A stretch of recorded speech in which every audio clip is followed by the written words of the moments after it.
ہمارے ہاں یہ عقیدہ پایا جاتا ہے کہ نبی غلطی کر ہی نہیں سکتا.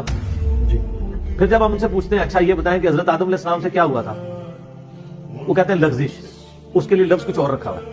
آپ اس کو لغزش کہہ لیں, خطا کہہ لیں, غلطی کہہ رہے ہیں, الٹیمیٹلی کیا ہوا تھا, اللہ کی نافرمانی ہو گئی تھی نا. اچھا یہ بتائیے کہ حضرت نوح علیہ السلام کے بارے میں قرآن میں آتا ہے کہ انہوں نے اپنے کافر بیٹے کے لیے دعائیں مغفرت کی تھی, تو اللہ نے کتنے سخت لفظ استعمال کیے, نوح جاہلوں میں سے نہ ہو. تو یہ حضرت نوح سے کیا ہوا تھا, غلطی ہوئی. اچھا جی. پھر حضرت موسیٰ علیہ السلام سے ایک بندہ جب قتل ہو گیا تھا, وہ کیا ہوا تھا.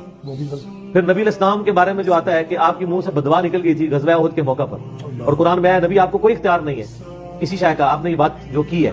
صحیح مسلم میں آتا ہے نا, جب آپ کے 4 جان شہید ہوئے تو آپ نے کہا اس قوم کو کیسے ہدایت ملے گی جنہوں نے اپنے نبی کو زخمی کر دیا. تو انہوں نے اللہ تعالیٰ نے فرمایا تمہارا کوئی اختیار نہیں ہے. اور پھر اسی خالد ابن ولید کو جس کے 7 شہید ہوئے, اسلام کی دولت بھی ملی اور اسی مبارک زبان سے سیف اللہ کا لقب بھی ملا. نبی غلطی کر سکتا ہے, لغزش کر سکتا ہے, گناہ والا معاملہ نہیں ہوتا.